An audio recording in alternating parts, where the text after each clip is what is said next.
Welcome class 6 Shakina public school. Student, हम लोग biology का third chapter human digestive system पढ़ रहे हैं। डाइजेस्टिव सिस्टम में बच्चों हमने बताया था कि किस तरह से स्टेप वाइज डाइजेशन होता है। देखिए, हमको ये हमेशा याद रखना चाहिए कि जो हमारे न्यूट्रिएंट्स हैं, खाने में जो चीज़ें हम ले रहे हैं वो तीन मेन कैटेगरीज हैं, और वो हैं कार्बोहाइड्रेट, प्रोटीन्स और फैट्स। देखिए, कार्बोहाइड्रेट, प्रोटीन और फैट जो है कॉम्प्लेक्स केमिकल मॉलिक्यूल्स हैं। इन कॉम्प्लेक्स मॉलिक्यूल्स को it is not easy to absorb these molecules through the mucous membrane of the intestine, so they have to be broken down into smaller molecules. Smaller molecules means the ultimate digested end product of the carbohydrate, protein and fat. Carbohydrates are digested into glucoses, that are the simpler molecule of the carbohydrate. Proteins are broken down into amino acids, which are the building blocks for the new proteins, and also utilized for the repair and growth.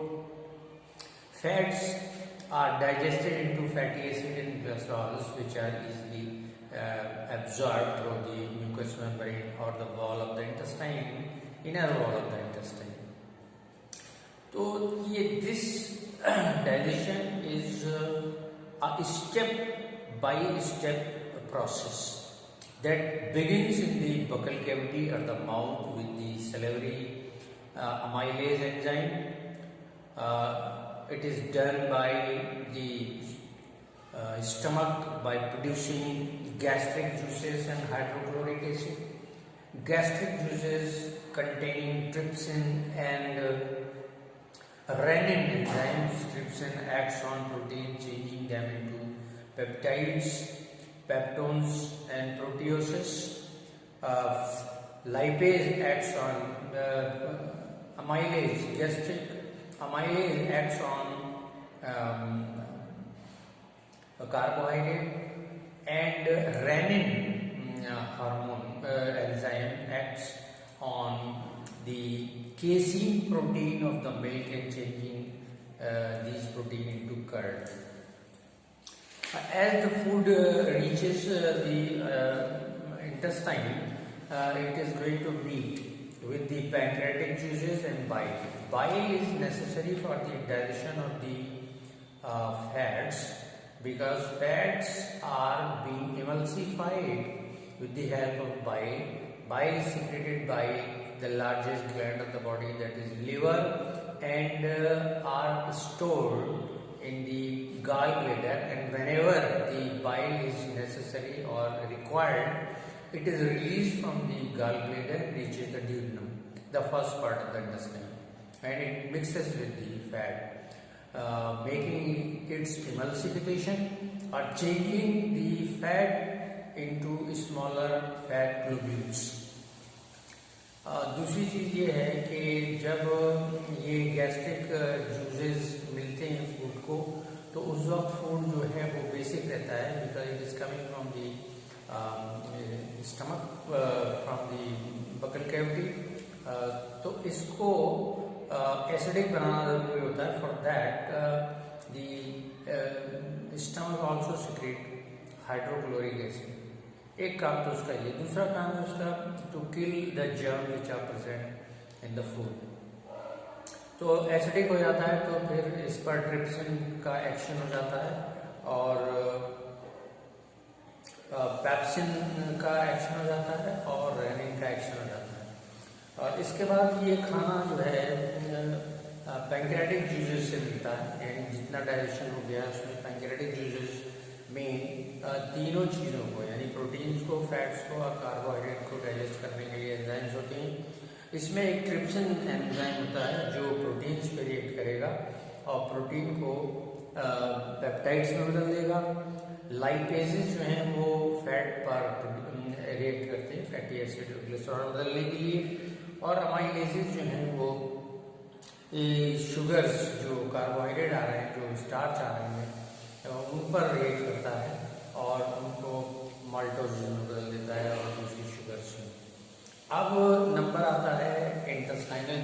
तक के खाना पहुंच जाता है इस बीच में ilium में। Ilium में इसको बिल्कुल फाइनल डाइजेशन कंप्लीट हो जाना है, तो यहाँ पर इसको एरेप्सिन नाम की एक प्रोटीन डाइजेस्टिंग एंजाइम मिलता है जो पेप्टाइड्स क्रिएट करके उनको अमीनो एसिड्स देता है। Amino acid are the ultimate end product of the digestion of the protein. उसके बाद इस कार्बोहाइड्रेट डाइजेस्ट हो गए तो पार्शली डाइजेस्टेड कार्बोहाइड्रेट में सुक्रोज होती है, लैक्टोज होती है, फ्रक्टोज होती है, तो इसकी एंजाइम भी है।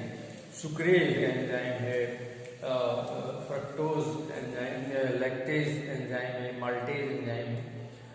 माल्टेज जो है माल्टोज पर रिएक्ट करती है, उसको ग्लूकोज में बदल देती है। लैक्टेज लैक्टोज पर रिएक्ट करती है और उसको ग्लूकोज और गैलेक्टोज में बदल देती है। और सुक्रोज पर सुक्रेज नाम का एंजाइम रिएक्ट करता है, उसको ग्लूकोज और फ्रक्टोज में बदल देता है। इस तरह से जो जितनी भी प्रोटीन्स हैं वो आप बदल चुकी हैं। अमीनो एसिड्स में जितने कार्बोहाइड्रेट हैं वो आप सिंपलर ग्लूकोजेज में बदल चुके हैं शुगर्स में, और जितने फैट्स हैं वो फैटी एसिड्स और ग्लिसरॉल में बदल चुके हैं। शुगर या ग्लूकोज को हम जानते हैं ये एनर्जी गिविंग न्यूट्रिएंट्स हैं। अमीनो एसिड्स बिल्डिंग ब्लॉक्स हैं, ये प्रोटीन नई प्रोटीन सेल्स इनकी मदद से नई प्रोटीन बनाता है। फैटी एसिड्स और ग्लिसरॉल ये भी एक तरह से एनर्जी प्रोवाइडिंग न्यूट्रिएंट्स हैं, तो अब इनका एब्जॉर्प्शन होता है, तो म्यूकस मेम्ब्रेन से ये एब्जॉर्ब हो जाते हैं। यानी कौन एब्जॉर्ब हो जाते हैं? ज़्यादातर ग्लूकोजेस, ज़्यादातर अमीनो एसिड्स, फैटी एसिड्स और ग्लिसरॉल, ये सब ब्लड स्ट्रीम में पहुंच जाते हैं। तो यहाँ से इनका ब्लड स्ट्रीम में पहुंच जाना एब्जॉर्प्शन कहलाता है। और जो चीज़ें उसमें बाकी रह जाती हैं इंटेस्टाइन में बाकी रह जाती हैं, वो अब डाइजेस्ट नहीं हो सकती, तो कुछ फाइबर्स भी हैं, तो ऐसी चीज़ें जिसमें से बाहर निकाली जानी है। आहिस्ता आहिस्ता चलकर ये एक कोलन से एब्जॉर्प्शन होता रहता है, उसके बाद पानी का एब्जॉर्प्शन हो जाता है, रेक्टम में पहुंच जाते हैं, और रेक्टम से फिर ये फीकल मैटर या फीसिस की शक्ल में जिसम के बाहर निकाल दिए जाते हैं। इसी प्रोसेस को इजेशन कहते हैं।